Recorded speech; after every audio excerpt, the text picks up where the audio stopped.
What's going on, people? We are Tottenham TV, back here for another post-match fan show. Tottenham have won 1-0 at Turf Moor, and that sees us into the quarter-finals of the Carabao Cup.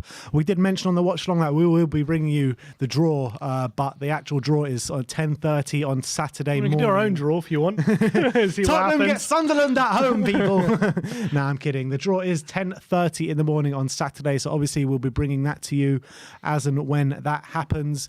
But in terms of the game today, look, at the end of the day, it wasn't a great performance, but how many times have you seen teams, even good teams, go up to Burnley and find it really difficult and only just about get over the line? Yeah, look, I don't have a problem with the game today. And if we'd been playing well all season and we had a game like tonight, and you'd probably say we ground out the win. But because of how the performances have been throughout the season and how things have gone so far, it kind of, the narrative is more, it's more of the same, isn't it? It's like more passive football, more struggling to break down the opposition. I did think defensively we were very good tonight. I don't remember too many opportunities Burnley had. Romero and Sanchez were brilliant, weren't they? I think the whole back line defensively played really well. So I was really happy with that. I just think we got to work on ways to be a lot better in possession when we're trying to break teams down. Again, we don't look like hurting Burnley unless we're catching them cold in the middle of the park. We don't look like hurting them, which is another problem. We did create a few chances, but it was when Burnley were kind of we're caught in possession. We're springing on them. We're getting a few quick passes forward, and we're getting the opportunities. But other than that, it's like we don't have a plan of attack, and that's still, even today, needs work. So needs urgent addressing. Yeah, which is another problem. But I think overall it was a decent win. And I don't have too many complaints about today. It's just after today's win, you don't think, oh, we're on the right track and it's all going in the right direction. It's more like, okay, we won, but we need more. Yeah, I mean, the first half, no shots on goal from either side. It was just the most boring game of football. It did spring into life a little bit in the second half. We had 4 shots on goal. Some good football being played as well. Lucas Moura, I thought, was running things in the middle. Lo Celso, I thought, was our best player today, and he really showed what he can do in the centre of the park. Although, I think even though I'm saying these two players played well, it still leaves you a bit wanting more from the both of them. I know Lucas got the winner and had a great shot as well. And I thought, like I mentioned, the defence, and I thought Emerson had a really good game today as well. Yeah. So some good performances out there. I thought we controlled the game, to be fair. We did. Like, if you ask Nuno, we always control the game. Always controlled it. But I thought we genuinely did. Like, Burnley didn't really have, apart from the last 10 minutes when they were pumping balls into the box, and didn't really have a threat. So I think from that aspect, it was decent. But it's nothing, and it's not a performance to convince anyone about anything just yet. But look, we're into a quarterfinal, so at least we're still in all the competitions. Steven Bergwijn back in the team today. Yeah. What did you make out of his performance? Because he really needs some big performances. Yeah, and I still thought he was bright in some moments, but again, when getting shots and crosses off, wasn't there, unfortunately. Wasn't surprised he was the first player, but after Hill was injured, to be taken off.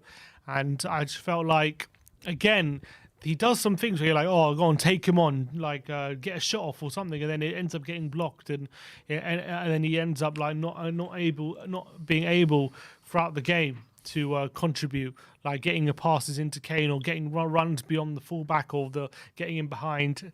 And it was a bit of a frustration one. I still think he looked bright at some points, but still needs to do a lot more quality wise on the ball. And Harry Kane? Harry Kane was a bit off it, I felt. It did a few good things, quite a few bad things. Don't think he was terrible, but again, wasn't at the usual standard we expect of Kane. I think a few times he was running in behind and didn't look as sharp as we know he can look, especially that shot in the first half when he's in behind. Did play a few nice through balls, especially one for Lo Celso, which Lo Celso should have scored. And I think when Son came on, he was linking up fairly nicely with him, but still not the same Harry Kane yet. So Lo Celso man of the match today? For me. Yeah, I agree. I thought he was great. I thought he was sharp. I thought the final third, he was really the one looking to push the ball forward and be creative and pass and move and do 1-2s and stuff. And I felt like at times he was doing it by himself. And so that's the only bad thing. But yeah, I thought Lascelles had a good game. All right, well, it's that time of the day again. Let's get some fans on, and let's start off with the Jorical. Come on, Jory. No, not the Jorical. Oh, Jory's gone, apparently. So who's coming on first? Who we got? Tommy? Let's go to Tommy. Hi, Tommy. How's it going, mate? Tommy? Let's go to Tommy. Hi, Tommy. How's it going, mate? G'day, lads. How we doing? Ah, we got an Aussie here. Yeah, all good. How you doing? You got me? Let's go to Tommy. Oh, Yeah, it's very delayed. there's a big lag here. lads, how we A doing? big lag. It's like a minute. Ah, we got an Aussie here. Yeah, all good. How you doing? Yeah, good, mate. Yeah, there's a... Oh, he's gone. Tommy's Oh, Tommy, look, Tommy, try and reconnect because that lag was a good 20 seconds. I could hear myself in Yeah, the... that was a whole long, full-on conversation like 3 times over. It's literally the lag from here to Australia. Honestly, that was pretty crowded. Never seen a lag like that. That was mad. Let's get Connor on. All right, let's start with Connor. Come on. Yes, Connor, how's it going, mate? Another lag? Connor? What's going on today? Connor? I hope, do you know he's live? He doesn't know, does he? Connor. I hope he doesn't start doing anything. Is he all right? All right, let's get him off. Let's get it. Go back to the wide. Go back to the wide. What is going on today? I'm not sure what's going on here, but Connor couldn't hear us, and there was a massive lag in the caller before. Is there anyone else waiting? Oh God. Come on, Joy. Get Brains your calls McLeod, in I so can we see you in the comments. I can see you in the comments, Brains. Yeah, get Brains on. Is he back? Connor, can you hear us, Connor? Can you hear us, Connor? Put your thumbs up. I don't know. he can't hear us. I don't know what's going on with Connor. I think he's forgotten. I think maybe he's just forgotten that he's called in. Doesn't seem to be concentrating. Let's try Tommy again. Let's try Tommy again. Tommy, can you hear us? No, too much of a lag. It's a crazy. Oh, he's gone again. I don't know what's going on today, but there seems to be a really bad connection with our Someone guest. save us. We need callers. Look. Maybe it's because the game is as uninspiring as the calls. Maybe that's what's going on. No, nothing to talk about, so people are just finding excuses to abandon the call. I think. Connor, Is that Connor? Can you hear us now? Can you hear us, Connor? He just can't hear us. I don't know what is going on with. I don't know what's going on.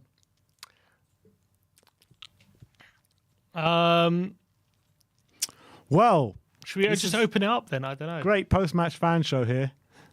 Should we open it up? Like Yeah, but I don't know if it's a problem our end or their end. I don't know. We need some more people to come on and test it. Let's try. One sec. Do you want to maybe? Oh, can you hear? Can you hear Connor? I can, yeah. Hey, he's Can you here. hear us, Connor? Yeah, I couldn't hear you for a second there, first of all, lads. It was much more than a There was second. a lot I can more. tell You that. were live on YouTube for quite a bit, mate. I don't know if you knew. I didn't know, no. Not keeping you called in and then just went and did your own thing. Is that what's going on? Yeah, well, I was keeping an eye on the other football, the highlights of the Leicester game, so... Okay, fair enough. But it's great to have you back on, Connor. Great to have you. What did you make out of the game today? Well, firstly, come on, you Spurs, for getting the win. Come on. Yeah, big up. You know, a win's always nice, no matter what the circumstances are. Firstly, a few positives. I thought Romero was outstanding. Mm-hmm. I thought defensively we were assured. We, as Nuno liked to say, we were in control of the game. I thought Skip was brilliant. Emerson had quite a good game. And Lo Celso was also outstanding. You lads mentioned it as well. Yeah. Now, Yeah, go on. Sam, you recorded? the negatives. How do I put this? I feel like at the moment we're flogging a bit of a dead horse in Nuno. Go on, explain. also, it's so difficult to explain because I want to get behind him and I want to get behind the team. The last time I came on, I think, was after the Palace game. And I actually got called back to the office. I was working from home, so that's why I've not called in again. But I'm trying to get behind the players. I'm trying to get on board with what they're doing, and Nuno, of course. But it's very hard because, I'm feeling very confused and enraged when watching our performances as of late, and I really am trying to look at all the positives and not knee-jerk and not be reactionary, but I'm not seeing much to suggest that Nuno is the right man to inspire this group of players to bring the club forward. What really gets at me, actually, is his lack of emotion and his lack of leadership on the touchline. I completely it's a very emotionless stare, and as a passionate fan, as we all are, we, after seeing some lackluster and some lack of movement and a lack of desire and a lack of aggression in these matches, all you want to do is kick up a fuss and scream at these players to kick themselves into gear. And he doesn't seem to feel the need to do that. And I feel like that's what these players need. These players need someone who's going to give them that little push into the last 10 minutes of a game at West Ham, or give them that little push when we're 3-0 down against Palace to get an early goal back in the second half and make a push. But, it doesn't seem to be going well for us at the moment. And I'm not seeing much to suggest that we're going to be going forwards. And a large part of me thinks, if we lose against United, the board has a huge decision to make. Do you think so early on, 10 games gone, that the board will have a big decision to make? I do, because this is the confusing part. Because if you look at our season on paper so far, it's not actually too bad. Okay, it could be better, but we've got 8 wins, 1 on penalties, 1 draw in the Conference League, and 6 defeats. But I think the Derby defeats have been so damning, and just the manner and the performances have been so dire. It's very hard to defend. Ryan Mason was getting more performances and better performances out of these players, I thought. And so it's quite hard to defend. When you look at today's performance, do you see it more as a hard-fought win against a tough Burnley side away from home, or do you think it's again another performance where we failed to inspire, not creating too many chances and still not playing the football we want to see Tottenham play? Is that what you saw today? That is what I saw, yeah. The team looks so out of confidence. When you're confident and when you're feeling good and when the team is firing all cylinders, they do things systematically. They pick a pass before they've even took their first touch. They look up, they make a little run past the player, then move the ball quickly. And it's like we're playing the game in slow motion compared to all of the other teams we're playing against. And I get your point on Nuno, because the tactics just don't seem right, do they? No, it's very long ball orientated. We're playing long balls to Bryan Hill and Lucas Moura and Sonny. We've seen a lot of diagonals over the past couple of weeks. That's obviously something Nuno's looked at and always looked to try and find, is these diagonals from Romero and Dyer over to Sonny and Reguilon. But even again, those passes are always missing the targets. And that seems to be the only real plan we have going into a game, is to play long and to keep it fairly tight at the back. Yeah, I completely agree with you. But, if you take today's game in isolation, I know it was a very boring first half, but there were some good performances out there. Who really stood out for you? It was Gio. Gio and Romero were brilliant again. I think Romero is one of our best players so far this season from when we've seen him play. I think he's really done what we've expected him to do when he first came in, is to make a difference to this defence and bring a bit of stability, and he has done that. Burnley aren't the best of teams going forward, but we did do well tonight to shut them out. So we've no complaints over the defensive side. It's just going forwards. We lack so much creativity. And Nuno, it's almost, we all saw the comments from Nuno about it, you know, in saying that we weren't lacking creativity in midfield. We had control over the game at West Ham, but we didn't. So I don't know whether he's maybe trying to keep the players on board, to maybe not dig them out, and he wants to keep them on board to try and get the dressing room on side. But you know, I don't know, or maybe he's watching a different game. That's the worrying part. You don't know. You say that, you know, we weren't creative against West Ham, and yes, we didn't have any shots in the second half. But do you think that kind of masking over actually what happened on the day? Because, you know, we got ourselves into, I know this isn't about West Ham, but we got ourselves into a lot of good positions. If Kane puts in a good ball for Sonny, 1-0. If Sonny puts it across to Kane, 1-0. If Ndombele puts it across, I think it was to Harry Kane, it's 1-0. So, I mean, we were getting in good positions, but it was our final ball that was actually lacking. Yeah, you're right. 100%. With the final ball was lacked over the past few games. That seems to be a bit of a theme, and I think that again goes down to a lack of confidence and a lack of cohesion. But it's very hard to understand what Nuno's style actually is. I don't know what style we have at the moment. You know, when we go into a game, I'm not sure how we're going to set up or how we're really going to play. Apart from the theme of these long balls. And there's been a bit of a press at times, but we're pressing in individuals. We're not pressing as a team. It's basically a long ball system and try and hit them on the transition, pretty much. That's what it seems to be, yeah. But it you know, it phases in and out, and sometimes you've no idea what the plan is. Yeah. But look, I think there have been some good performances as of late. I think obviously Kane needs to start stepping up a bit more. I thought Sonny was actually very quiet at West Ham. He wasn't his usual self. I'm very glad that we're starting to see Ndombele put in some better performances. He's looked sharp. But, I mean, it's all about trying to get behind the team and be positive. But at the moment, it's quite hard to do so, you know. What we're seeing isn't inspiring. And I feel like Nuno, as a character, isn't an inspiring character. We don't know what he's like behind closed doors, but I feel like we really need a man to inspire the dressing room. Yeah, well, Ndombele was saying recently how Nuno is a quiet character, doesn't speak as much as Mourinho used to speak. He used to say, which he didn't. He actually was on record saying he actually quite liked Mourinho and the way he managed. But obviously it didn't work out in the end. But he said Nuno's quite quiet, so it'd be interesting to know how he is trying to get into the dressing room. But yeah, at the moment we're not. I don't know. I'm not seeing like a team convinced they're on the right path. That's the thing. I'm not seeing a team down tools or anything, but I'm not seeing a team full of belief that they're going in the right direction.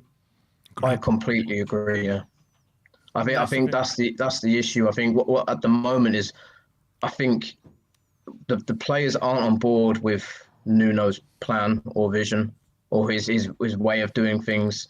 And it's then hard for us to then get on board. And it's now creating this atmosphere in the club where it's all a bit stale and it's all a bit, okay, we're going to try and show up today. We want to try and do the fans proud and whatnot, from the player side of things. But then it's almost as if they're not convinced that he's the right man to be leading them. And I mean, are we ever going to go anywhere if that's the case? Yeah. I mean, it's a difficult one at the moment. Now, obviously, we all want to give him time.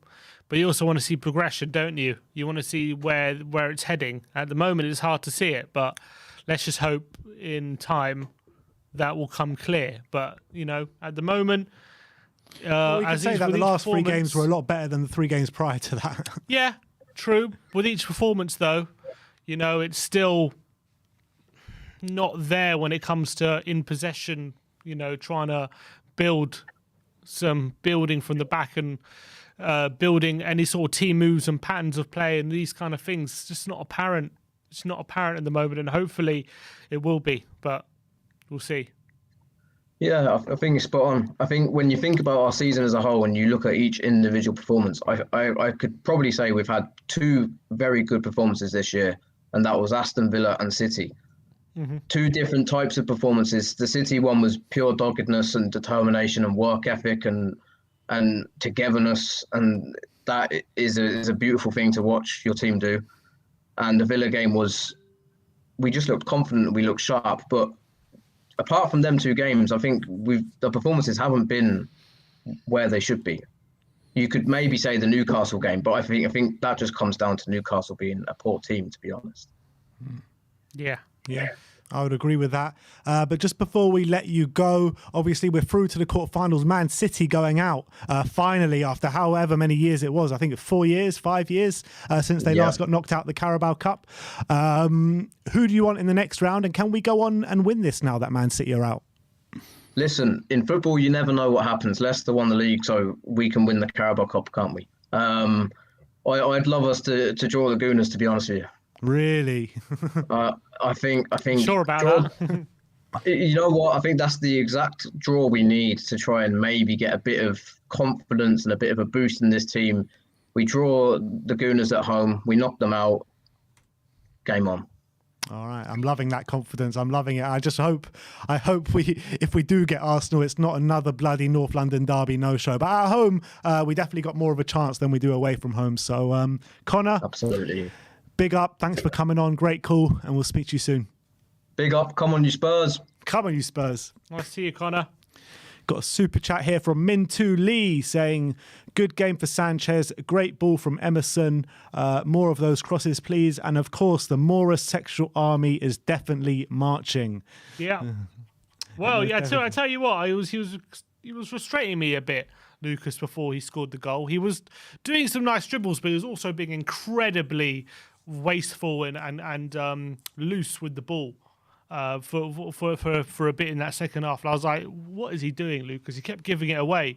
But he popped up with a crucial header at the right time, and he also did some other nice things, which we needed at the time. But again, like Lucas, I love Lucas, but again, he's like, he only seems to shine when he's going on a dribble, trying to pass through players. He also doesn't seem to be a player who it's easy to be in tune with him sometimes, because he moves so quickly. And like, again, it's like, remember there was a kid in the playground who you'd give the ball to him and he would never pass it back until he's beaten the player. Yeah, that's me. Yeah, that was you. That was you. Oh, you would frustrate me. Literally, like... I wouldn't pass it unless I'd nutmegged at least one person. Exactly, they have to get past two players before they pass it again. It's like, just pass it. Like, all right, you can do it when the time's right, but you don't have to do it every single time. It becomes predictable. Lucas is a bit like that, unfortunately, which is a bit annoying, but obviously he's so good at dribbling that a lot of the time it pays off. Yeah. Faz Radfar with the super chat saying, has Nuno proved he's learning, dropping Dele and Winks? Maybe a bit, because, maybe a few weeks ago they would have started this game, and maybe a few weeks ago we would have lost. So maybe he is learning, but, maybe he's sending a message to them. Like, I wouldn't be surprised if next Thursday they're back in the team, you know what I mean? So yeah. Can you imagine if they start on the weekend and they were just being saved for the Man United game? That would just show how clueless he actually is. No, that's not. I don't think that's part. I just think when you look at the squad today, even though we had 9 men on the squad, like who do they get in ahead of? Really, or who's on the bench? It wasn't like we had Scala or anything on the bench. We had if you look at the bench, it was fairly strong. So I don't know. I just think it's a squad thing. I just think there's no room for them in the squad right now, and especially how they're playing. Completely agree. There's no room for passengers anymore. There's just no room for passengers, and that's exactly what they are. But let's bring on Brains McLeod. He answered the call, and here he is, Mr. Brains McLeod. You guys whipped out your genie, you rubbed its belly, you asked for a McLeod, and he arrived. God, I wish I asked for something like Tottenham to finish top 4 or Tottenham to win the league or something like that. Why did you waste your wish on me? Yeah, that was it. We're done for the year now, Brains. So we've got it. It's better be a bloody good call. It's better be a good call, Brains. You could have had amazing sex. You could have had a Spurs win. You could have had Kane scoring again, but you asked for Brains McLeod. None of that even touches a Brains McLeod call. Oh, God. Brains, wow. 1-0 today at Turf Moor, was it? What a win. What a win. Was it a hard-fought victory today, or was it still another lackluster performance from Tottenham? I can't believe I chose not to take a nap and watch that game. It was just, the thing is like, you watch the kind of, you watch David's pump up shows, and you're like, all right, okay, we can do this. Before the Irish Hotspurs pump up shows, you're literally thinking, we can't win a game. We just can't win a game. You watch his shows, and you're thinking, all right, we can fucking do it. So they're working. and then the kickoff starts, and you're like, fucking hell! Kicking things over. Honestly, like plays one ball out of play. You're like, oh my! Why did I ever think he can? Exactly. Someone put a long ball over the top for Ben Davies to chase. What the fuck is this? It's like this guy is a 1920s footballer. He's not chasing that. What the fuck? The guy's 110 years old. He just looks good. Ah, man. Honestly, and like I was watching that. Like I was watching it because I need someone just to tell me, like, why does anyone say anything positive about Steven Bergwijn? I watched that entire first half, and he never did. He like, even when he made one good thing, he like got to a certain point and then messed it up. Like everything else, like ball hits off his knee when we're attacking, like pass goes this way. He's got literally no delivery. I just didn't see why he was on that pitch. After a certain point, it's like, like, and you can see it must be like he must stink to himself after the next ball goes out. Next ball goes. Every time he like a ball spins off him, it's almost like I hear in my head like, you know, like these sound effects. It's like he's been like, if you put it, like I said in the chat, if you put like a highlight reel of Steven Bergwijn's time at Tottenham, it would be scored by Benny Hill. Just everything goes wrong. Like, it's crazy. Like, I just need someone to tell me, like, why is this dude? I tell you what the sense I get when it comes to Bergwijn, is when I look at him today, is that I feel like, obviously Son's got that left-hand side nailed down. So I feel like when he gets the opportunity, he's always like, I got to get a goal. I got to get an assist. I got to do something for myself. He's not like playing with the team. He's not like laying it off to Kane, passing and moving and running in behind. He's kind of like, I got to beat this player and get a shot off. I've got to get down to the byline and get a cross in and get an assist. And I feel like he's thinking too much within himself instead of actually being part of a team and, you know, actually being a part of a fluid forward line. He's thinking too much of like, I got to do this if I want to be in the starting lineup. I got to be there for myself. And maybe that's hurting him.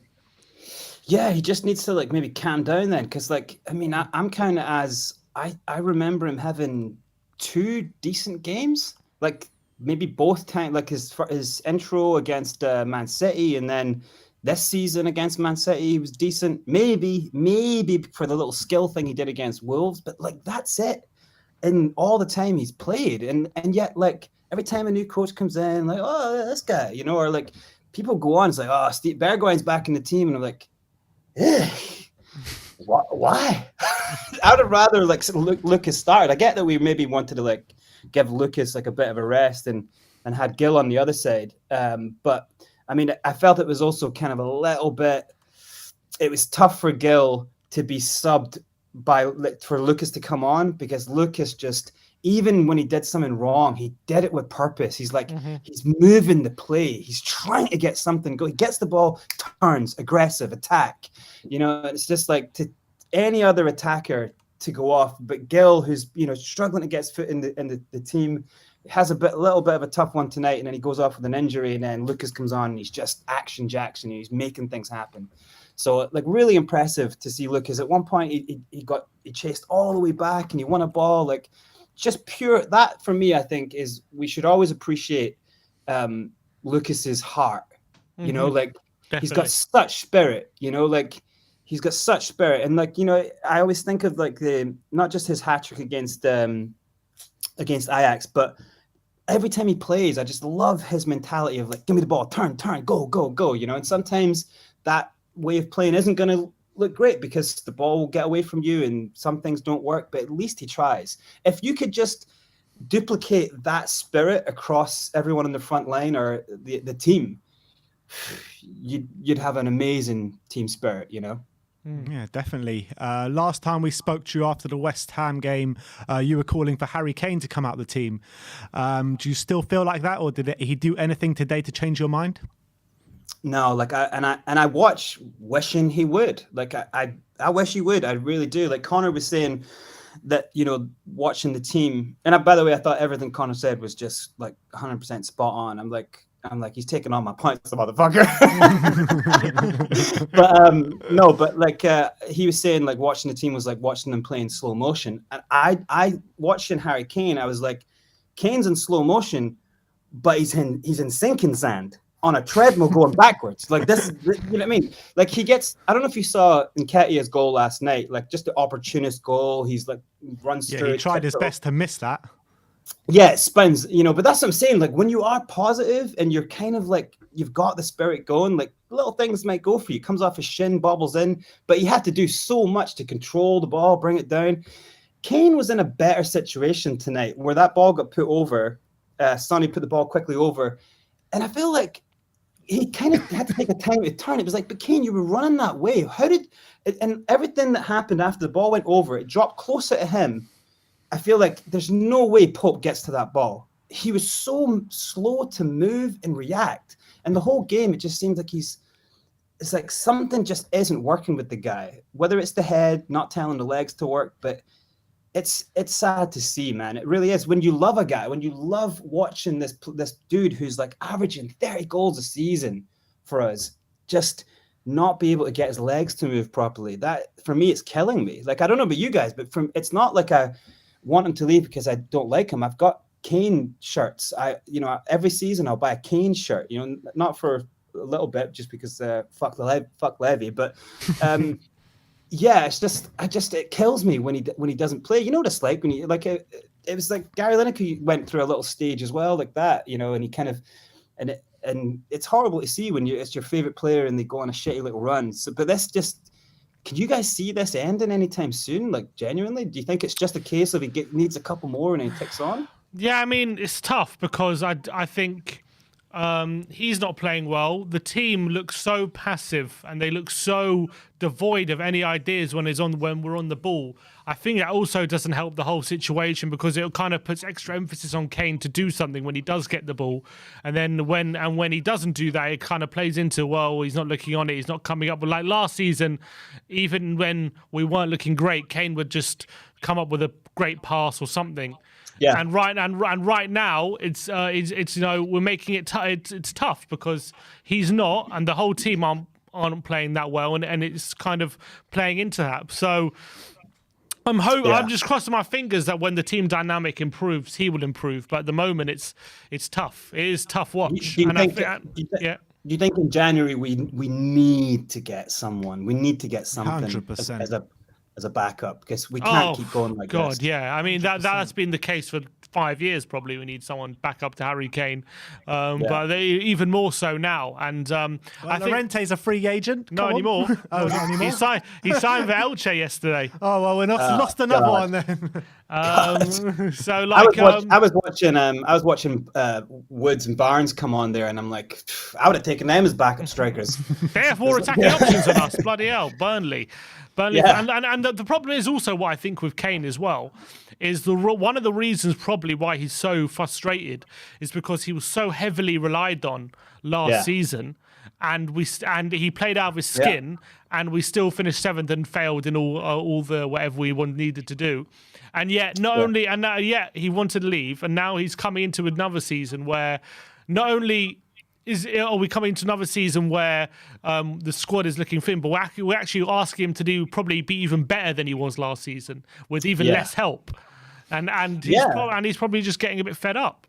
And we've all been talking about like insane price tags, 150 million and stuff, and then so you're thinking, well, if that's the kind of number we're all expecting, we want that number from him this year, right? Mm-hmm. But what we're getting is like around 40 million less, way less. You wouldn't, if you bought someone for 40 million, you'd want, a few goals. You wouldn't.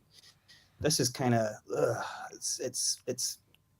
it's tail diving. It's. If we just brought in Harry Kane this summer for 30-40 million, he'd be considered a flop right now. Yeah. Yeah, but it's early days. But when you look at the team overall, is this a team that you think believes in how they're playing? No, and I think what Connor was saying was like right to the heart of the problem. Like, and it's not a problem that we can really skip over. It's this having a coach at the side who just crosses arms and doesn't really say anything, is just not a character at all. When you look at Klopp, he's a character. You want to see Klopp's post-game like shit because he's gonna like, what did you say? He's gonna like challenge, he's like, he's at it, his brain's going, he's like constantly thinking about football and he wants to win. You win by a big score, he's like, yeah, forget it, I want to win the next one. He's got that like he's got that thing in him. And the same with Pep's just sit down, shut up. Like you could never imagine, like I was just saying to my housemate, we're just laughing about like imagine at halftime how Nuno goes in, just strolls in. You got players sitting there smoking a doob with their feet up. All right, Nunes, how's it going? Like you can just imagine, like you've had a shit game. You're losing 3-0 to Arsenal at halftime. And I'd be running in there like throwing fists, like kicks. I'd be like headbutting people, like, what the fuck are you doing? This is your biggest. What the fuck is going on? I would be like, you take the top off and you do not play until you show like he's not that guy. And so because you don't have the kind of fear of a father figure, you don't have a lawmaker, right? So then you can never respect someone who doesn't lay down the law. You don't fight for your place, and you don't know how he wants you to play. So that's one of the biggest things I see as well, is that you see it a lot when players are going like, what? They're like, like they're looking for someone to come for the ball. And then someone comes and then they just pass it straight back or they pass it to the side.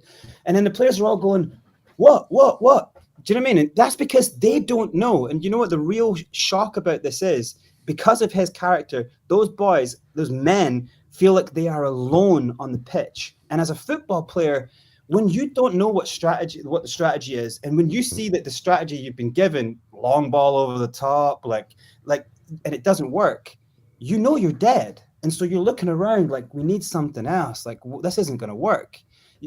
A lot of the games I've seen, game's over like early, and you can see players are just like, heads are gone.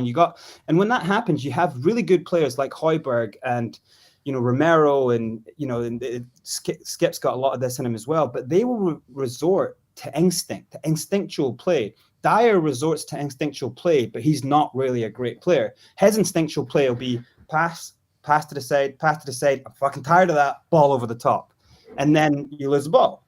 Do you know what I mean? He just doesn't know what to do. And he doesn't have a manager going, no, do this. This is how we do this. This is how we play out. This is how we play through a channel. This is how we set traps. Every part of the format, every game of the pitch, you have a tactic. You have a system that your team has to work with. And I don't see that. Does anyone see that? Because I'm dying for someone to tell me, what is the system that we're playing?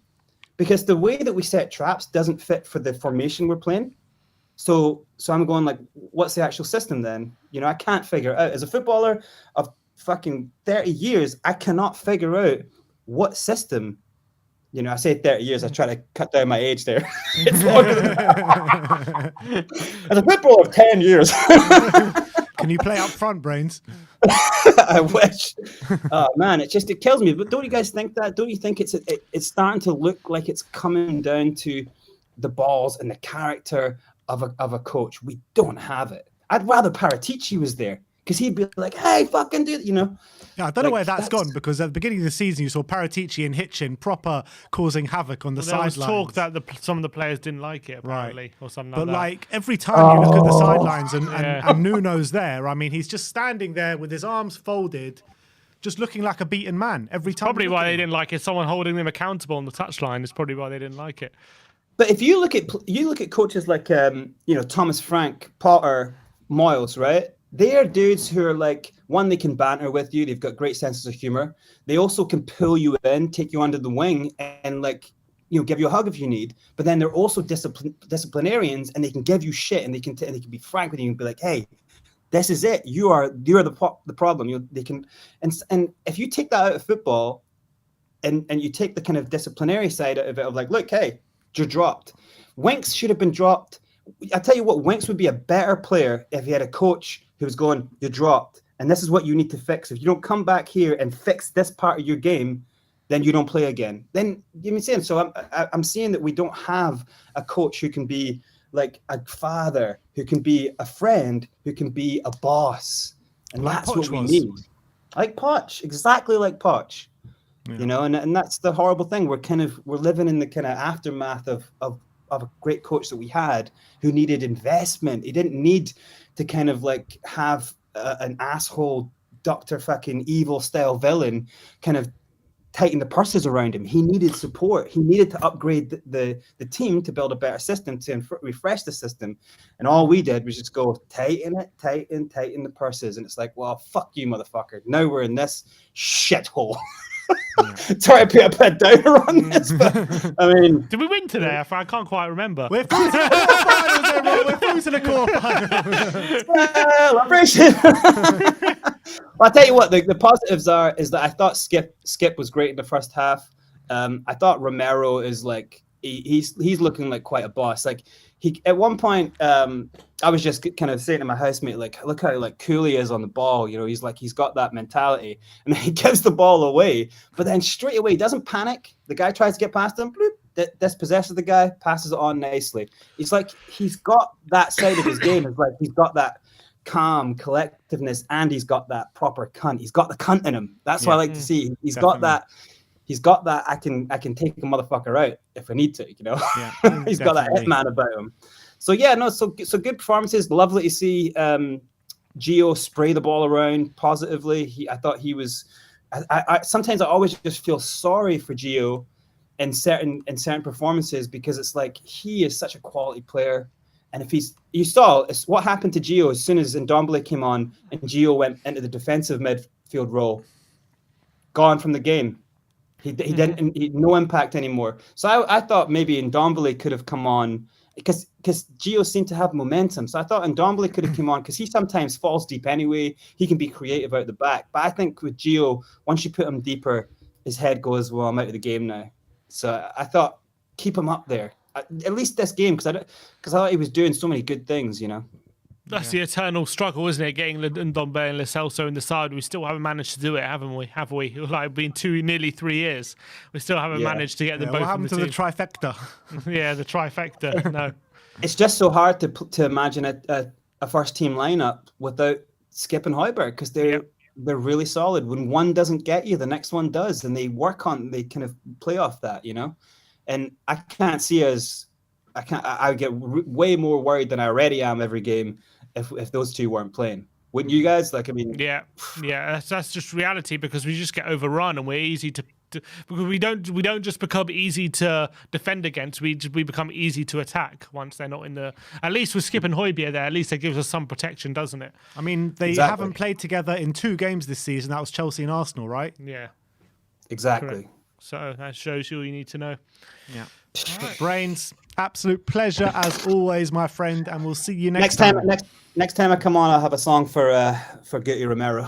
Oh yes, we're waiting for one. That's what I like to hear. Come on, big up. We'll see you later, Brains. All right, dude. Shouts to Jack and Jory. I'll be listening to you motherfuckers, and have a good time. Cheers, mate. Take care. Nice one, Brains.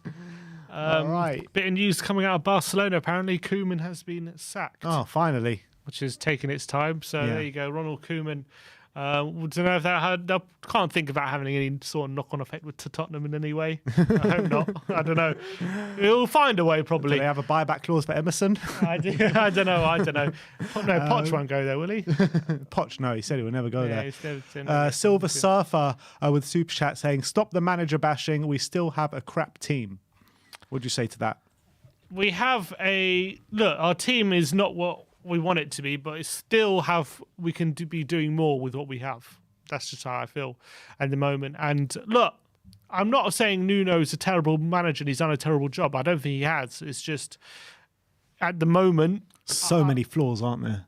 Yeah, and I just think at the moment we're not maybe considering the performance we put in against City and stuff like that, we haven't quite seen a progression in our performances to make me feel like they fully believe that Nuno's way of playing is going to take them to where we want it to be. You can know when you can sense when a team is playing with full belief. You can see it. I just don't see it at the moment.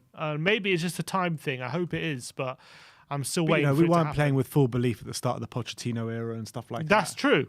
And he needed time to weed out the people who didn't believe. That was the whole thing, who weren't with him. But is Nuno going to be given that time? That's the question. We're a club now which, look, we always have sacked and hired managers willy nilly. Poch was the only manager.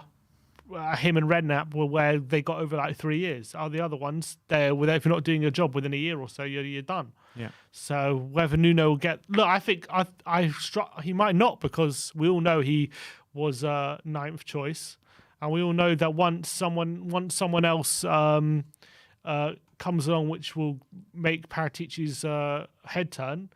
If Nuno's not getting the results, he could well be out the door. But depends if someone comes along. At the moment. But having said that, that was always Levy's decision, and now it's Paratici's decision. Yeah, that's true. So maybe there is a bit of a change. But look, we'll have to wait and see. Me personally, I think that... I don't think he's in danger anytime soon. Me personally, I can't see a situation to sack Nuno. I mean, it's ridiculous to even talk about it. No, I don't think he's in danger anytime soon. But maybe if we get to like January, February time, and we're within 6 points of... I don't know. We're in and around the top 6 or whatever, and they feel like if we have a good end to the season, we could get top 4. Then maybe they'll consider it. It really pisses me off seeing all this talk on Twitter. Nuno in, Nuno out. Nuno in, it's Nuno too early out. to be talking about Nuno out. It drives me insane, because all it is turning us into that bloody Arsenal fan base. Wenger in, Wenger out. This in, this out. Just have some faith, man. Back your manager, see if it progresses, and then if it's from a long extended period of time, if it doesn't improve, then we can start talking about it. But right now, we need to back our manager. Correct. I don't think any talk of him losing his job doesn't right help now anyone. is not. It helps nonsense. no one. No, and also it makes us look like, in terms of managers coming in, we've seen how much the PR has hurt us in the summer by a lot of managers turning us down in our struggles. And if we were to hire a manager then sack him after a couple months, you think managers are going to look at that situation and think, I want to be a part of that? No chance. No chance. We all talk about, the squad's not good enough, this and that, and then we're just ready to throw away managers just willy-nilly like that. Yeah. You know what I mean? So Koeman's available now. He needs time to implement his ideas, and whether he's the right manager or not remains to be seen. I'm not saying he is, but he needs to be given the time. Every manager needs time. Yeah. Let's get on Jack. Flat Cap Euro Talk. Jack, how's it going, man? Not bad. Honestly, again, it's kind of sad how hyped I get, as well as David, over wins like these. But, that's only what you can get from us delusional optimists, in moments like this. Yeah, well, look, it's always good to be an optimist, always good to see the glass half full instead of half empty. But look, we've got 1-0 today at Turf Moor. Was it a hard-fought victory today, or were you kind of still left being uninspired? I don't know if I was left exactly uninspired, but I think maybe I'm wrong, because obviously, a bit across the pond on this one, but you might compare maybe the Turf Moor to a bit like a wet night in Stoke. It's a cold night at the Turf Moor. It's not exactly the easiest place to go to. Burnley have lost all their matches in the Premier League this season. You would think that they probably, to a degree, should have prioritized maybe this competition, or at least some sort of cup match.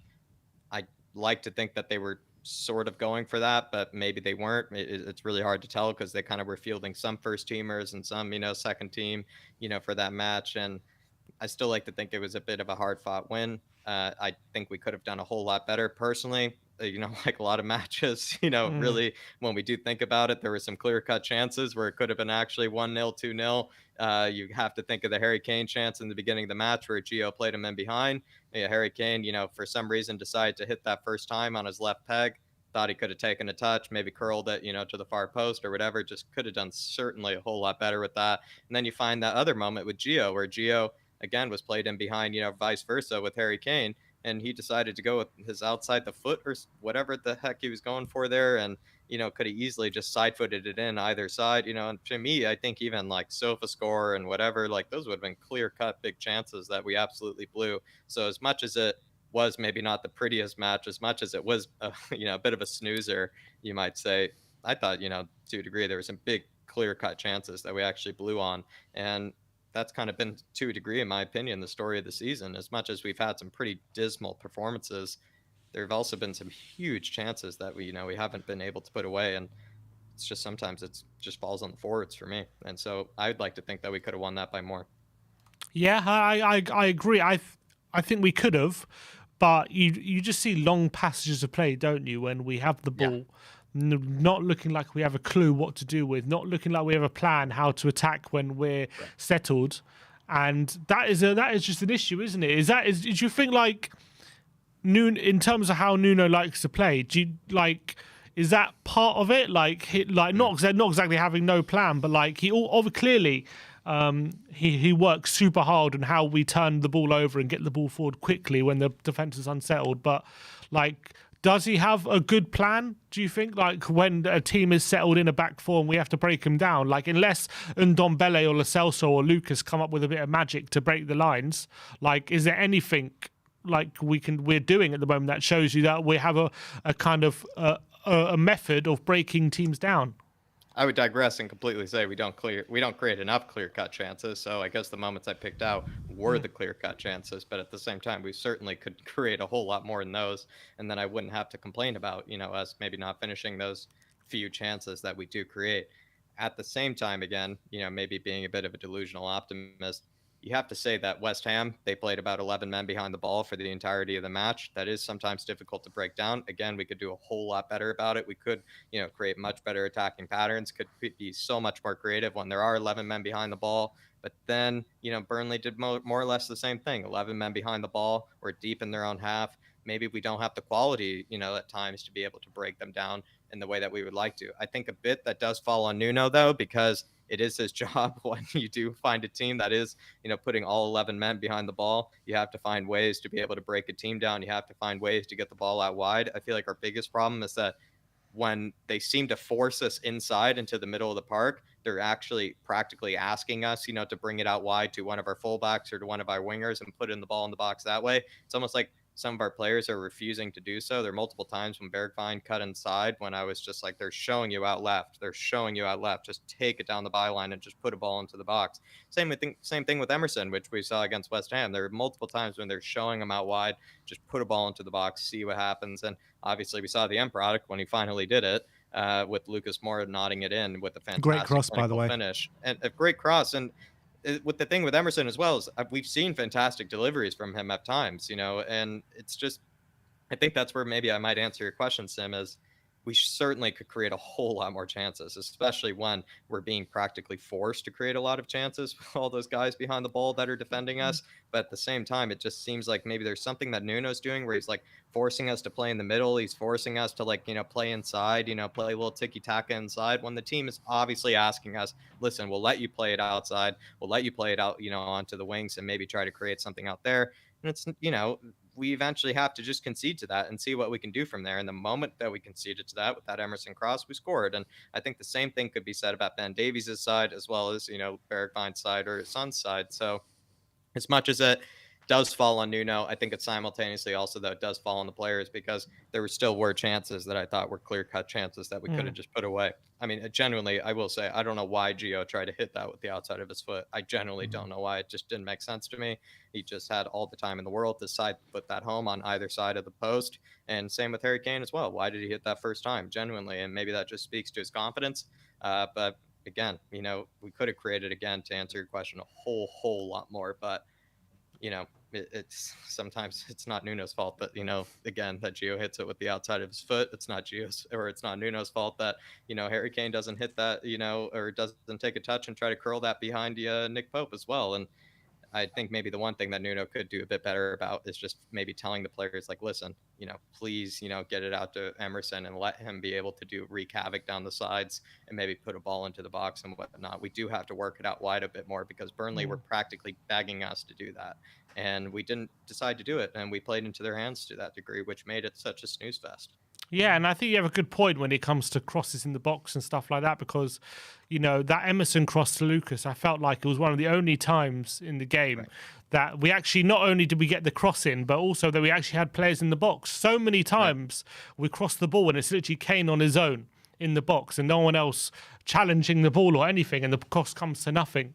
And I don't know what that is as well. Well, you know, a lot of the times you should see the winger on the opposite side cutting in and running at the back post and stuff like that. We don't see any of that at Tottenham. We just see Kane in the box, and that's it. And if he doesn't find him, then it's like it's so easy to defend. That's the thing. We just look so easy to defend against Tottenham. I agree. I think we do look really easy to defend at times, but I think that again probably does fall on Nuno. But like, there's certain moments when you do just like see that maybe the gap in quality where I don't think that's on Nuno's, case, where there are certain, times when Ben Davies is passing it backwards when he has all the times in the world, to put a ball into the box. You find moments when even as well, where, you see again, Harry Kane, maybe being a bit slow on the ball, maybe not having the best first touch in the world and whatnot. And again, I thought Bergwijn, I kind of agree with Brains McLeod. I thought he was absolutely atrocious at times when he was cutting inside, when the player was clearly showing him just take it down your left, take it down the byline, and tried to just put it across. Like basically he was saying, I dare you, and he wouldn't do it. And it's just, how much does that really fall on Nuno? I genuinely don't think it does, because those are split-second decisions in a game when it just falls on the players to, think for themselves, to be a bit more creative, to be a bit more pragmatic, to be, a bit more just intelligent on the ball. And it's at certain moments, I feel like it falls on Nuno for just maybe the game tactics and maybe the game style. And then at certain moments, I really do think it just also falls on the players for, not having the wherewithal to realize that this guy is clearly showing me out to the wide. This guy's clearly asking me to put a ball across the 6. How about I do it and see what happens? But no, instead, I'm going to cut inside and do exactly what he wants me to do. And I'll just shoot it right into his stomach, which I thought Bergwijn just did so many times. He did that, yeah. I felt for Bergwijn a bit today. I did feel a bit for Bergwijn because every time he was getting the ball and going on one of his runs, no one was up there supporting him. He was trying to do it on his own every time. There was no one going up there to support him. So, I mean, what else is he supposed to do? I thought his first touch, if you ask me, I thought some of his first touch was pretty atrocious at times. There were multiple times when he had the ball at his feet and he just dribbled it right into the player. Again, kind of coming from a Yanks perspective as well, I would say that one moment when he had that volley right in front of him in the middle of the box. Don't start calling it soccer now. Again, I wouldn't use the S word here, but I would say, I saw myself in him when he had that moment, and maybe you guys remember, where a ball was crossed into him into the box. There was no pressure on him. He was inside, the 18, and it whiffed it and it went through his legs, complete easy volley, probably to tap home, if you ask me. Just again, maybe I don't expect him to finish it, but I expect him to make contact with it. He's a professional footballer at the end of the day. I saw myself in that moment where I was like, yeah, I probably would have let that, probably would have let that wicket, myself, it just looked like cricket, it was like wickets or whatever, where I just think Bergwijn at moments is just extremely frustrating. And the reason why I think he's extremely frustrating is because we give Bergwijn a lot of time, and I understand why we give him a lot of time, because he is a young lad and he has lots of time, on his side and everything. But if we compare him to Lucas, Lucas, can play on the right-hand side better than Bergwijn can. Last season, we saw Bergwijn struggle on the right-hand side. Lucas can play in the middle of the park as a number 10. Probably can't say that about Bergwijn. Lucas can easily play on the left-hand side because Lucas skins man for a living. He's able to dribble past anybody in the league when he wants to. Can't really say that in the case of Bergwijn. And also, there are plenty of players from PSV Eindhoven at the moment that I would certainly be able to take over Bergwijn at the time. So I'm starting to really lose patience with that guy. I genuinely am. And I think there are a lot of times when he gave away the ball when he certainly shouldn't have.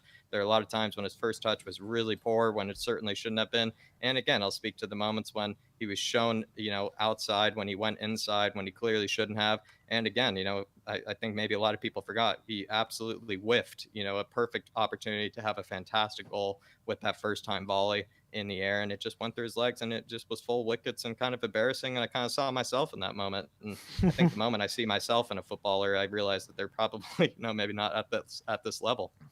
Let's go to a few positives, because I thought the backline played really well today. Romero and Davinson Sanchez back two. I thought they formed quite a good partnership today. Did Sanchez do enough today to put himself in the conversation for the league team?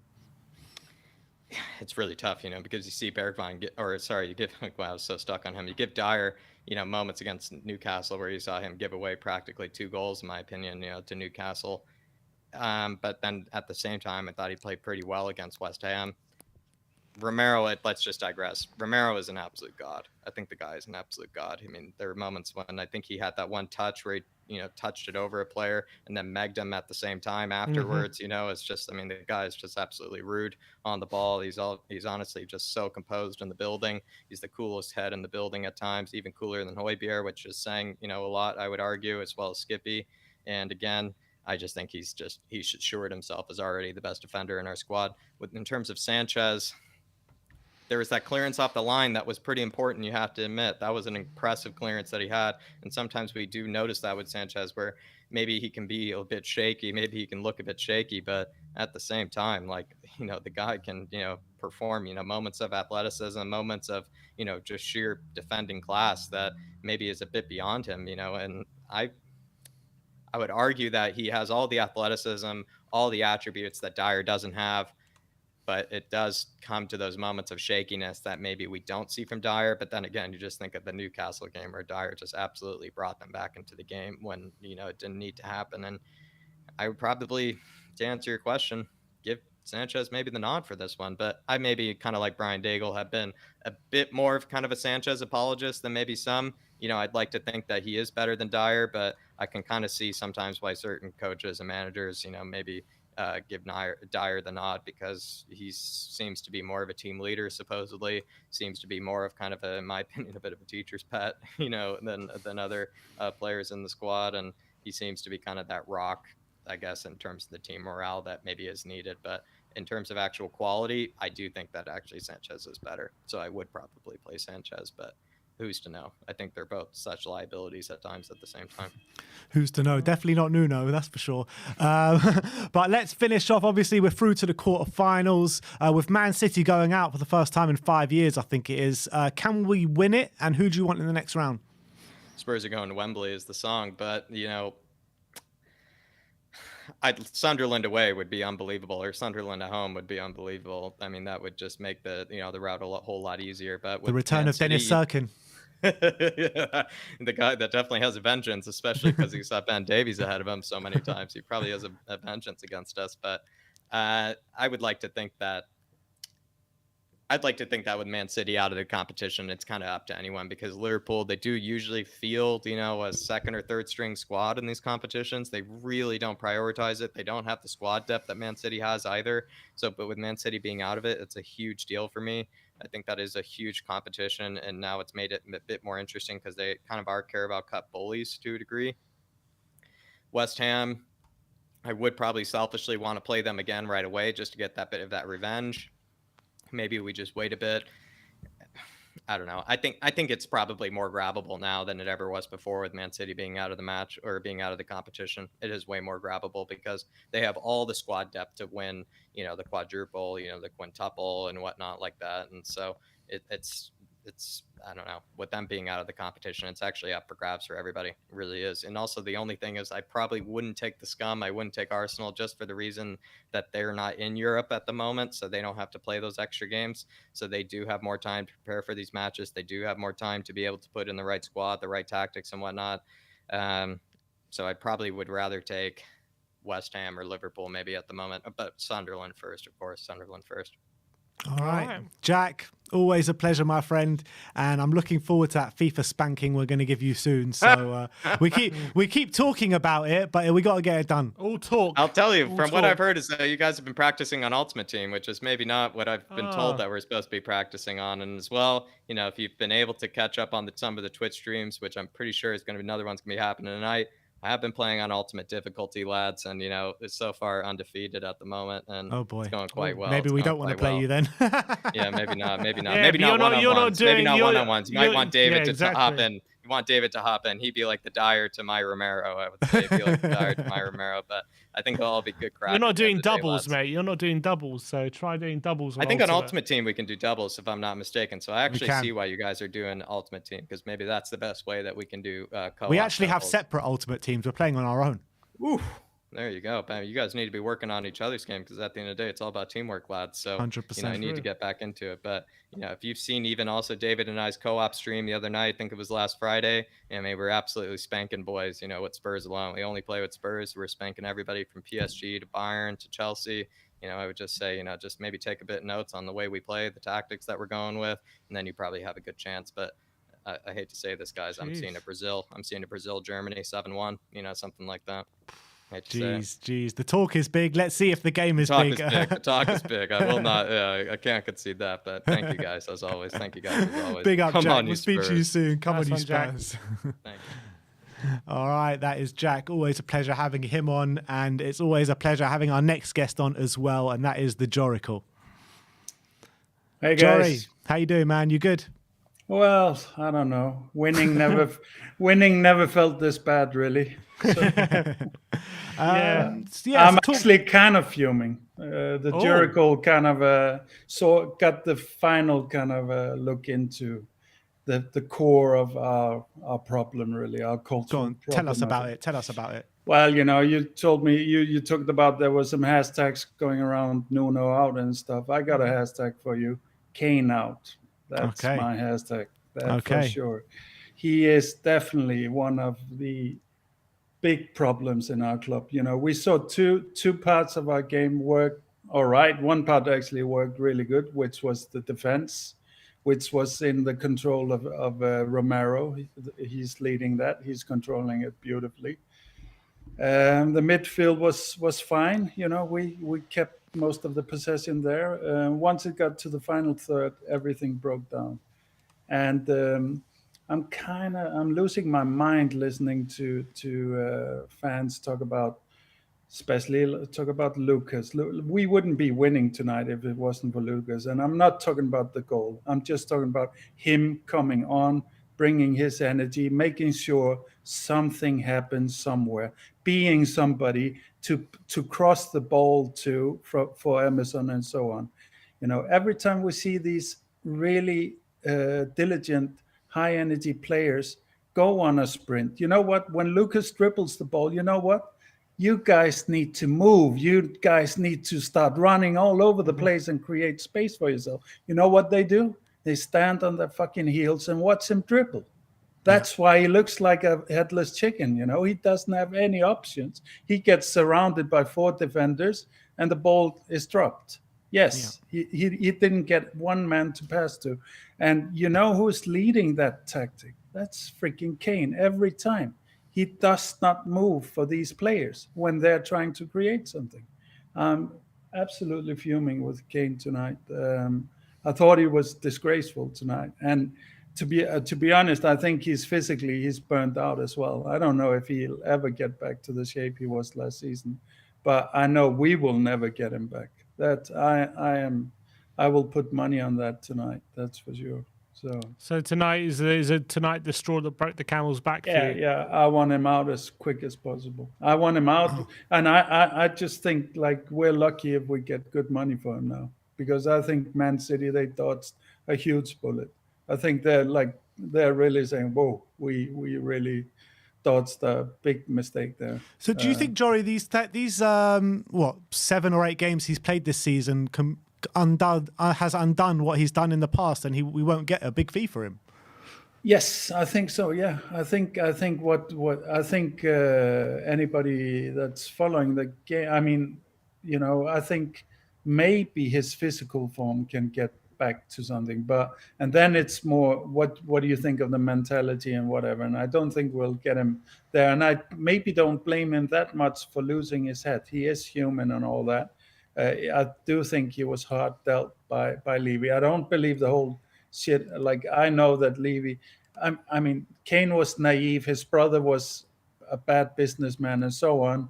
But nobody, we didn't, as we can see now, we didn't gain anything by putting the boot down.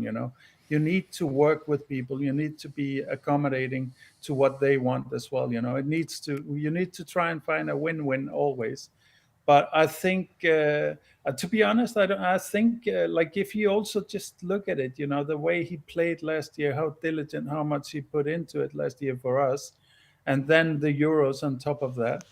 I think he might have gone too much hard in, and it's gonna take a while, at least a year, I think, before he'll just get his physics back, So, But I think in general, if he can go to City, in January or after this season and get back to what we know as Kane, then fine. I'm happy. I'm happy for City. Actually, I'm happy for Kane. But I don't think none of that is.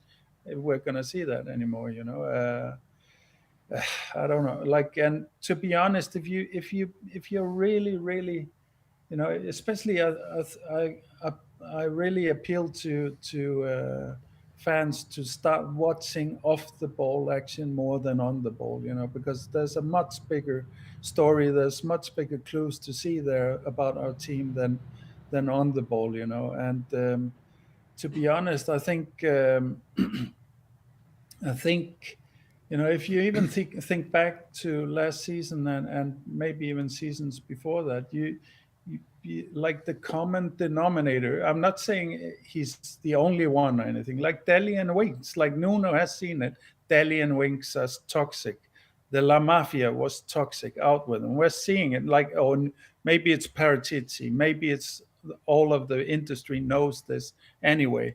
But I'm sorry, guys. Kane is also part of the toxic culture, but it's not the same. It's about this whole club should be about Kane. Kane should be the king of this club.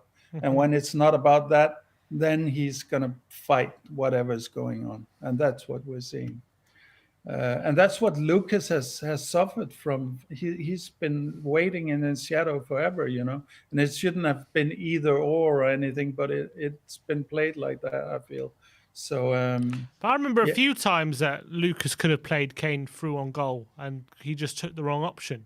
No. But and don't get me wrong. Like for example, Bergwijn and Lucas and all of these guys, they can all improve in their finishing for sure, but they don't necessarily need to finish if the front part of the team moves with the dynamic play that they're putting up, then there will be assists to be given, but there is no assist to be given, except when, we now have Romero and an Emerson who are showing amazing play, and they're not into this culture. They don't know that Kane says the last word.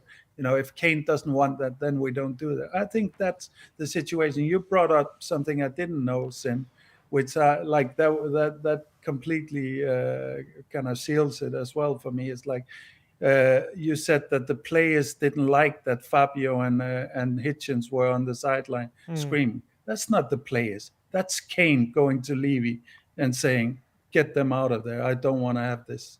I don't believe anybody else could have that ball. This is the director of football. Can you imagine that squad player going to in PSG going to the chairman and complaining that the Leonardo is on the sideline screaming and something happening? Nothing would happen. Of course not. There's only one guy that can do this pull. And unfortunately, we have a guy that's twice the man and twice the player right now, which is Son. But he is such a good boy and so well behaved, and he would never, ever kind of confront or disrespect Kane in that way. And you admire that and all that, but that's also a big part of our problem in this club is that we don't have anybody making any confrontations. It's all this passive aggressive control going on. If we just have one shouting lunatic, it might. We had one last season, which was Mourinho, but we actually had the most mellow Mourinho that's ever been. So. But he still revealed more about this club than anybody else has done in a long time. So, I'm quite fuming because of this, because I know that, I know that we won't be amazing or anything, but if we take Kane out now, we will play much better football. The last third will be much better. They won't all be wondering if Kane is okay with this or what does Kane want or he's just standing there. I can't pass him now. That will go away. They will start just moving and running in a more natural way, which we've seen every time we've set up without Kane. We see that, So. But in terms of the structure of the team, regardless of Kane's performance. What are you seeing with that today? Like, you seeing any improvement? Do you think it's going in the right direction, or are you still seeing not? Are you still seeing? I mean, what is your assessment on how you think today was in the narrative of the whole season? I think we probably got a lot more solid team than like our only problem now is the final third. And I ask you, who's the central figure, the leader, the heart of the final third? That is Kane, or has been now, at least for these 2 games. And like, if I'm completely wrong, fine. I think at least you can give me that it's worth a shot when we've seen already that it went pretty well without him at the start of the season and so on. Why don't we, when we saw something work there, we saw a dynamic final third, let's try and look at it at least.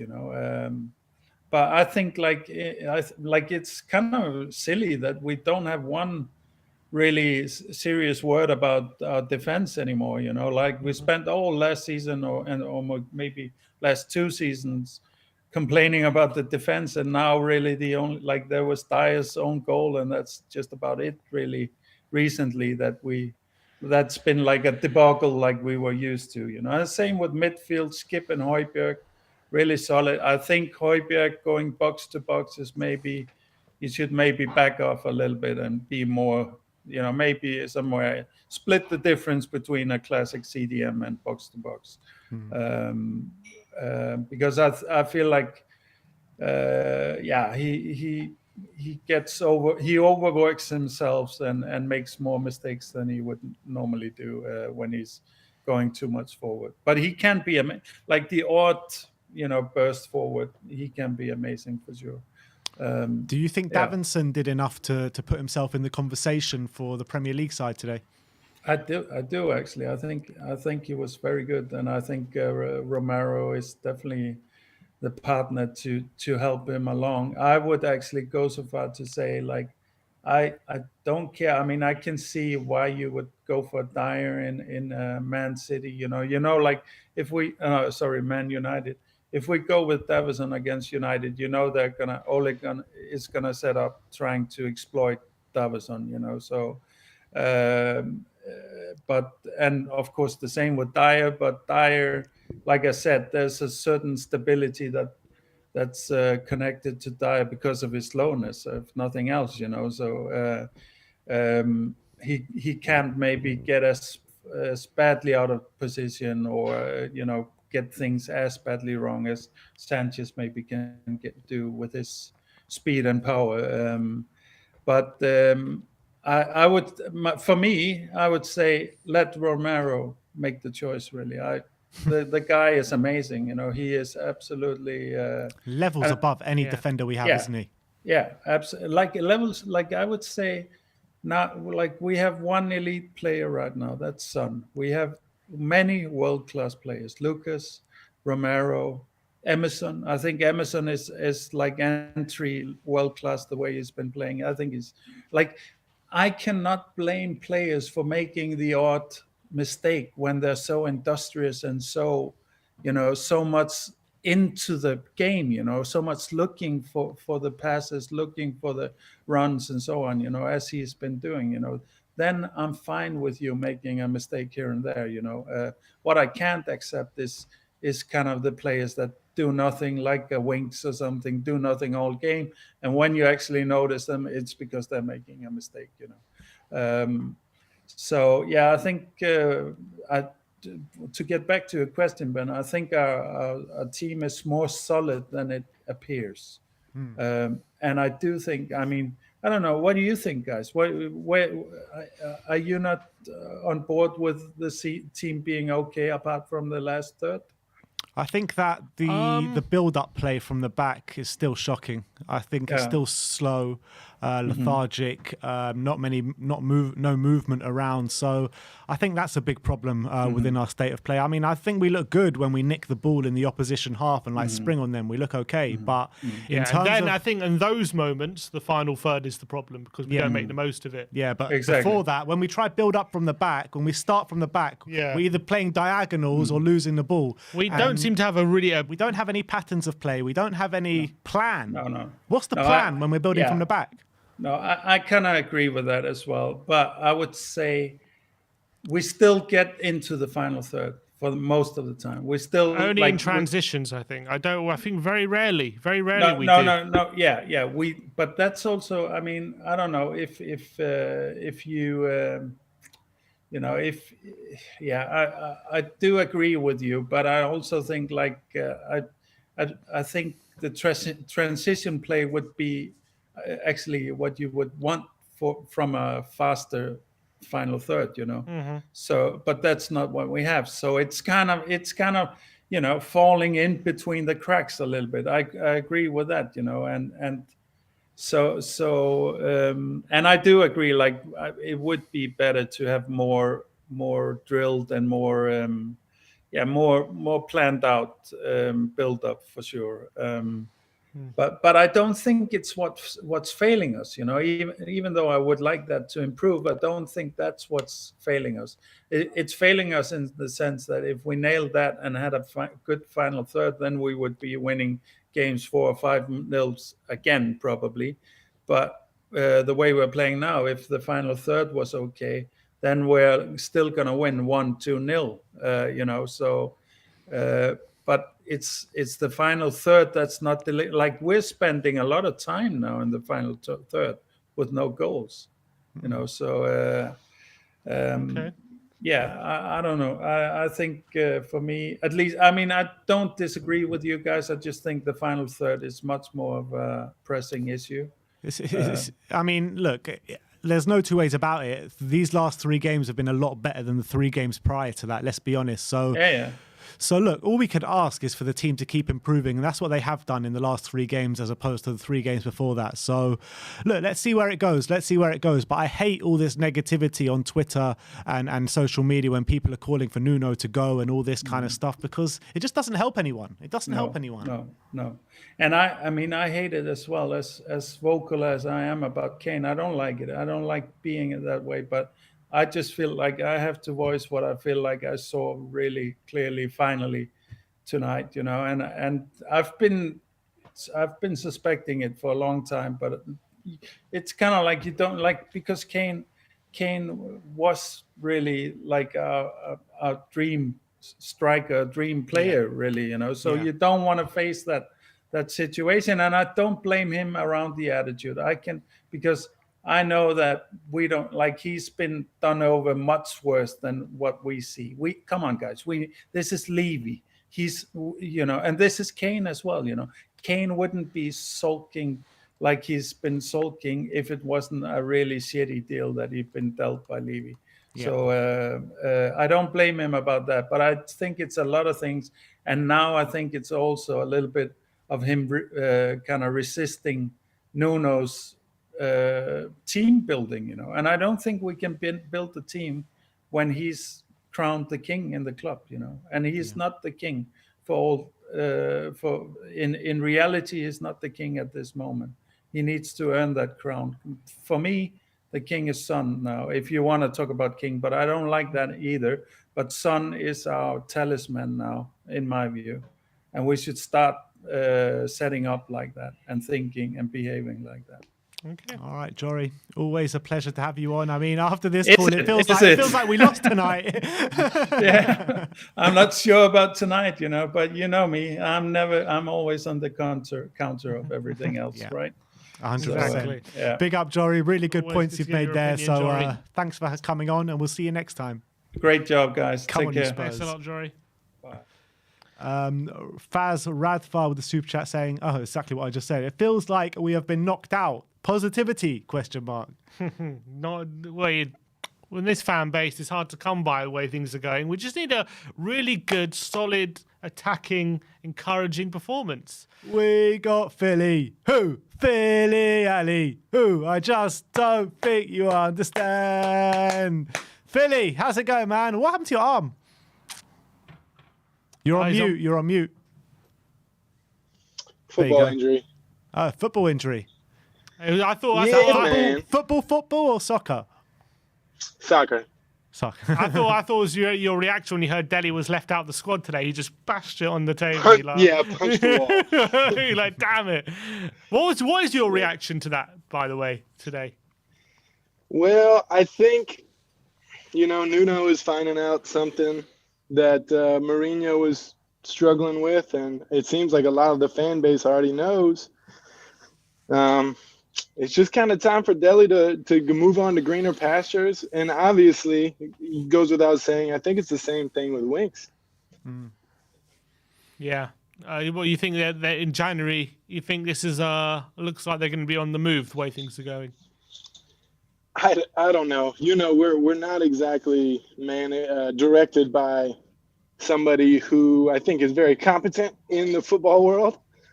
So whatever is the worst situation for Tottenham and the worst situation for Dele, I think that's what Levy's going to come up with.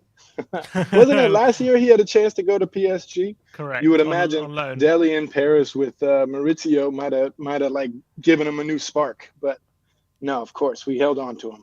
Yeah, it would have been a great move. Wouldn't it? It would have been a great move him going to PSG. Came and barely played. He stayed, and barely played. Yeah. But did you watch the game tonight, Philly? Yeah, didn't have great service. I missed a lot on and off. You didn't miss much. Let me tell you, you didn't miss much. Yeah, the first half. After the first half, I was really down. I was like, not again.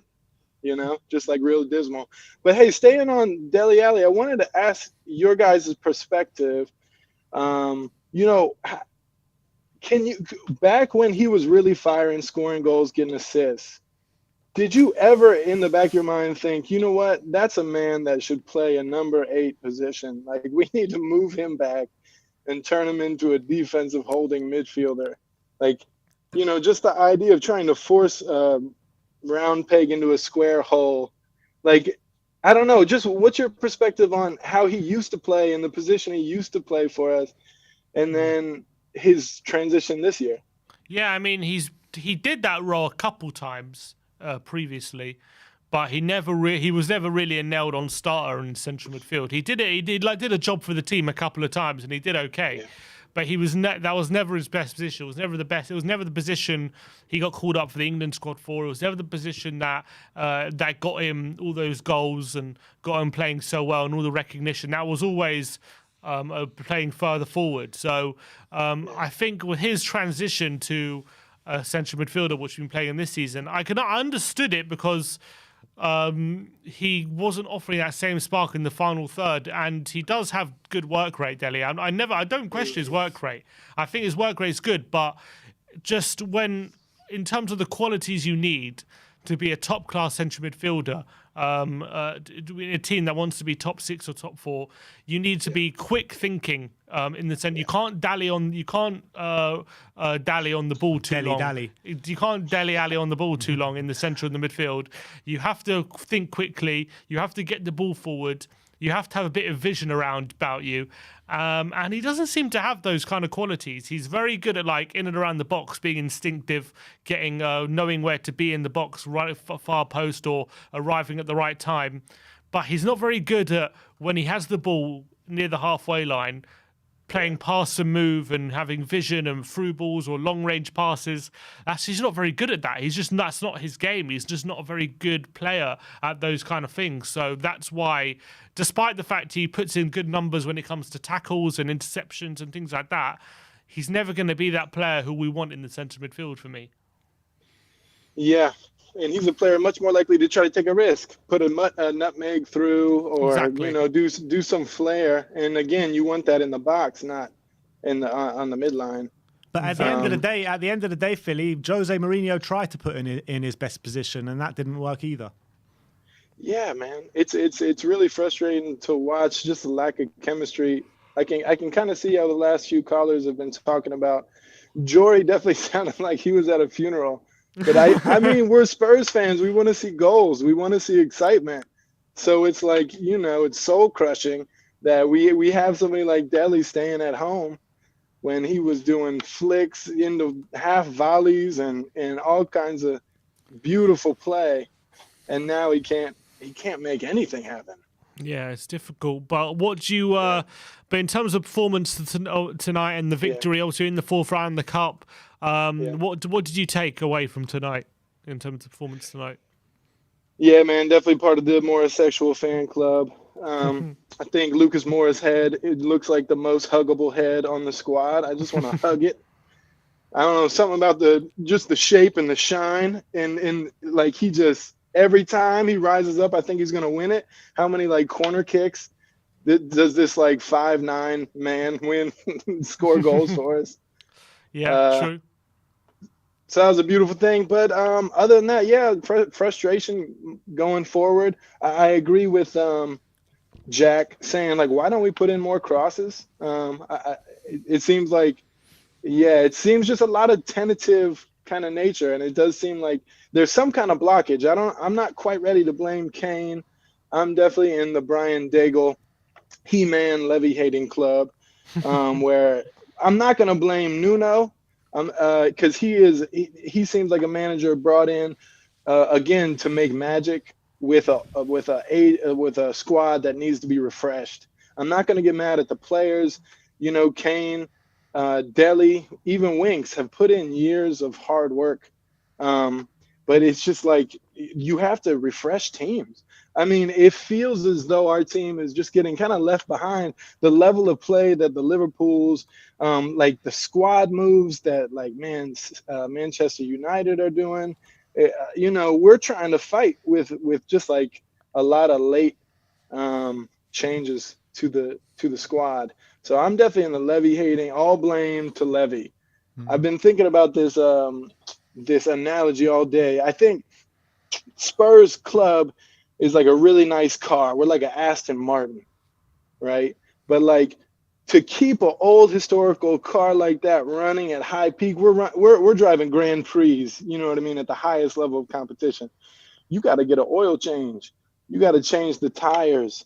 Like you need to keep things going. And on top of that, it's like we're using the same engine that the car got built with. That's it. And Levy will say things that he just doesn't mean, free-flowing, attack-minded, possession-based football. And then Paratici says something completely different, and then we bring in Nuno, and that's a completely different thing. So then now we're putting snow tires on an Aston Martin trying to win a drag race, and it's just like, no, you have no idea the mechanics of this vehicle. Like you need to slow your roll, and I don't, maybe hand the reins over to Paratici for the long term, but that's what it feels like, that our wheels aren't aligned, and that the club is like trying to go in two ways at the same time. Getting a practical manager like Nuno, but then talking about the Tottenham. The game is about glory, kind of. But that's what it is. That's what it is with Daniel Levy. For me, it just feels like whenever he speaks, whenever we hear him speak or in the program notes or anything like that, he's always just throwing in those buzzwords that he thinks the Spurs fans want to hear. Exactly. DNA, free flowing, everything that you just said basically. Right. And it pretty much means nothing. No, and who knows what this Spurs DNA means? It's us. He doesn't know. He doesn't know what that means. You know what I mean? He just knows what to say because he's a businessman. Yeah. But I want to encourage you all. I definitely want to encourage Brian. I know how hard it is to like protest and to kind of go against the grain. And I want to give you guys some props because especially after the Super League announcement, you guys were coming out with some really awesome material, like the Enoch 11. That video it's so brilliant. And I think protest is about like longevity, like for Brian and the folks who can go out. Not everybody can go out to the protest. Even if you have 5 people, 10 people, 20 people, you want to keep that presence. Try to find ways to lift your own morale, because if you're out there having a good time and it's an opportunity to push some of these narratives about Levy being Dr. Evil, about Enoch, money over glory. It's an opportunity to get those ideas out there. And you guys have a wonderful platform. Everybody gives you your props because you have your feelers to the heartbeat of the fan base across the globe. You know what I mean? So you guys have a lot of power, even if you can't go out to the protests. Ben, I think I can relate to you about being critical about the protests because not anybody shows up, and you going out to the protests, you put a lot of emotion into that, and then it just feels like it all falls flat. But it's really about the long game, and it's about those tidbits that you can hold on to.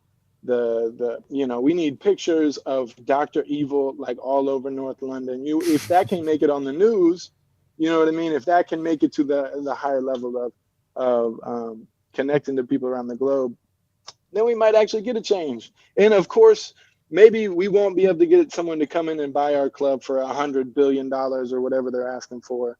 But certainly Enoch can fire the director and hire someone in Levy's place.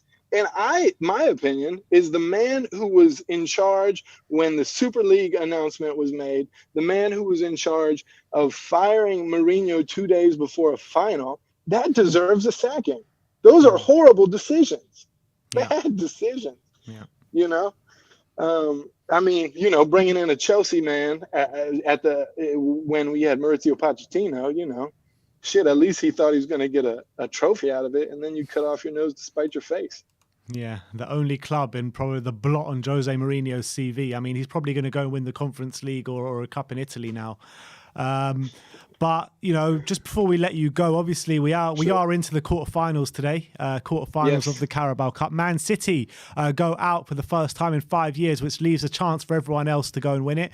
Can we win it? And who do you want in the next round? Oh, absolutely. Yeah, when I heard you guys say that City was out, I was very excited. I want the Gooners. I want payback so bad. That was such a painful experience, the North London derby. Yeah. I want them bad. I don't know if our squad is ready, but I want to get them back so bad in a game that really matters. Knock them out. You know what I mean? Obviously, when we get them back at White Hart Lane, I know we're gonna put it to them. I'm hoping it's going to be a different showing, but to be able to knock them out of any tournament, man, that's a gift right there. It would be. But look, Philly, always a pleasure having you on. Absolute facts you're speaking today, and we'll see you next time. All right. Have a good evening, guys. Appreciate your hard work. Come on, you Spurs. Philly. Come on. And that was the great Dele Alli. And let's end the show with the pre-match pump-up specialist, the Irish Hotspur. Come on, let's Come on, David. David, how's it going, man? Let's see the smiles back on your faces. Spurs are through to the quarterfinals. 1-0 win. How you feeling? Excellent. I predict these things, don't I? I said it before the game. Everyone needs to calm down. We're going through to the quarters. We're there. What more do you want? Yeah, definitely. I'll see you in the chat, in the comments, having it out with Brains about Harry Kane. Talk to me about your feelings on that. Do you know what? It's not just Brains. Jory as well, and not even them, not even any individuals. Look, it's just in general. To be honest with you, I'm fed up of it. I'm bored of it. I'm bored of the whole thing. Look, people are saying drop Kane, this, that, and the other. He's got our most goals this season. Top scorer. Come on. You can't add those Conference League goals in there. If you didn't score against Pacos, would we be in the group stage? It's irrelevant. All those Conference League goals, like when he was scoring 30 goals a season, 25 goals a season, never did we ever put even the Champions League group stage games in. Never did we put the Europa League group stages. So why are we adding in the Conference League games now? Well, we're crying about lacking in the final third. He's the most lethal player in the final third with goals. He's not in the Premier League. He scored 1 goal. Yeah, Son has 4. Yeah. But his son scored in any other competition. So the fact of the matter is they're both helping the team, aren't they? They are both helping the team, but at the matter of fact, Kane is not helping the team as he does usually in the Premier League. No, look, I can't condone his performance. Against West Ham. Maybe he is looking a bit off it in the league. But the fact of the matter still stands. He's still a top scorer this season. Yeah, that's true. If you want to count the Conference League, yeah. He's our most lethal player in the final third in terms of goals and assists. Look, people are talking about dropping him and wanting to play Bergwijn, this, that, and the other. You know, honestly, you're not going to get anywhere like that. At the end of the day, I'm just sick of fans putting down a player that has given everything for the club. Yeah, he's a bit down right now, but for fuck's sake, get behind him. Get behind him. This is when he needs to support most. I've heard of fans absolutely abuse him in the stadium. I get it. He's hurt people. You know what he tried to pull in the summer? It's like your wife cheating on you. I get it. But my God, if you think abusing him and pulling him down every time and blaming Kane for getting Paratici off the bench and everything else is going to do this guy any good, at the minute, whether we win, we blame Harry Kane. Whether we lose, we blame Harry Kane. I'm fed up with it. I've had enough. People are saying he didn't make runs off the ball tonight. Yes, he did. He made plenty of runs off the ball. At one stage, he made a good run. Lucas couldn't play the pass. That happened a couple of times, actually. There was another couple of runs he was making. Ben Davies decided to go back inside and pass it back to Davinson Sanchez. So we're not telling the full narrative with Harry Kane. Right now, we're looking for someone to blame, and everyone wants to blame this guy. I've had enough of it. So you think Harry Kane's the scapegoat for how we're playing? 100% he's a scapegoat. Look, at the end of the day, every striker feeds off service. If you don't get the service, what are you supposed to do? If you can't put the ball into the box for him to go and attack off, what do you want him to do? Yeah. So, but would you say if we had a more viable alternative to Kane, would you be more open to dropping him, or do you think it's just a matter of it's not about dropping him or not? Look, I'll be honest, it would be nice to have some competition in there. Don't get me wrong. You know, a quality backup player that you know can come in and change a game. Yeah, I'll be up for that. You know, it'd probably maybe help him get back to a new level. But look, right now, you know, he's what we got, and we have to stick with him. We have to stick by him. At the end of the day, if anyone's going to put that ball in the final third, record on recent history has shown that it will be Harry Kane. Especially the team that lacks goals. That's fair enough. So how do we go about getting Kane the service then? What do you think the problem is? Look, tonight, simple, balls into the box. We put two good balls into the box. One from Emerson after a corner to Davinson Sanchez, who just missed it. And another one after that, Lucas got onto the end of it. But look, the thing is at Tottenham, the reason why I think it's not working out going forward is because, look, I've seen the same against West Ham. Tonight was very similar to West Ham. We just came out on the right side of it today. But look, teams are clearly, when you play Lucas one side, you play Son or whoever it may the other side, they know our wingers are always looking to come inside. They're always looking to come inside. What we need to do now is get our fullbacks bombing forward, get the ball out wide and get them into the box. Teams are literally inviting us to put balls into the box. Teams are stopping us playing through the middle because of what Kane and Son created last season. They have completely stopped that. They're blocking up the middle. They're showing us out wide. But I think teams have probably worked out how to play against Tottenham because we do not want to put balls into the box. We do not want to do it. How many times is it going outside and they have acres of space to taking 2-3 touches, passing it back inside, rotating across the middle, out the other side, going backwards? You have to put balls into the box. You have to create them chances. You have to bombard them. You have to put them under pressure. There's no point of having all that possession and not asking anything of the opposition. It's all in front of them. You have to be able to play them risky balls behind. Last season, Mourinho identified we did not have a Christian Eriksen type player to be able to play them balls to match Kane's runs in behind and Dele Alli's runs in behind and so on. So he got Kane to be the chief creator. He got Son to do the running in behind. He got Lucas to pick up the ball and do the running. And ultimately ended up working out. But right now, teams have worked out how to play against us. We do not have a creator outside of a Harry Kane or a Son. So they block up the middle. They show us out wide where we don't want to go because they know our wingers are always looking to cut inside and have a shot. We have to start putting balls into the box. And it just proves you're absolutely right. You know, the one time we did get a ball into the box, what happened? We scored. So I think, yeah, absolutely spot on. But in terms of the other players today, we've been quite negative today on this fan show. But let's talk about some positives and who really stood out for you today. Look, I actually think there's a good few positives. Look, I think, first of all, I want to give Nuno a bit of praise. I think he got his in-game management correctly. He made the substitutions. We scored. You know what I mean? I think he got the a big shout out to Nuno. I think this is a guy we do have to stick by for a little while. Look, even if we do lose against United, I wouldn't be ready to pull the trigger yet. I'm a bit like you, Ben. I'm a bit fed up with all the negativity around and people calling for people's heads all the time. At the end of the day, there's people if you want to be angry, go at Levy, go at Enoch, go at the likes of Harry Winks and players that deserve it. Not people in around the club that are actually trying to help us, like a Kane, like a Nuno. You know, let's just see what we can do. At some stage, us Spurs fans are going to have to be patient and put your faith behind someone and give them a chance. Sorry, what was the question, Ben? I forgot. He was talking about players you impressed. I was going to ask you as well about, you're talking about a need for a creator. How do you think Lo Celso did tonight? He's there. He done well. Look, I'll be honest with you. He started off well. He put that lovely ball in behind for Kane. Look, Kane, I think he probably should have took a touch and at least got his shot on target. I do expect that from him. He fluffed his lines. Listen, so yeah, look, he done some great link-up play and stuff like that, but I'm not 100% convinced with him. I said this a couple of weeks ago. I think you're going to have to rotate between him and Ndombele and whoever's on a day, you know what I mean, happy days. If not, I still think you're going to see inconsistency. It's just about, hopefully, it's the lottery draw. Whoever Nuno picks, you know, hopefully they perform on the day for me.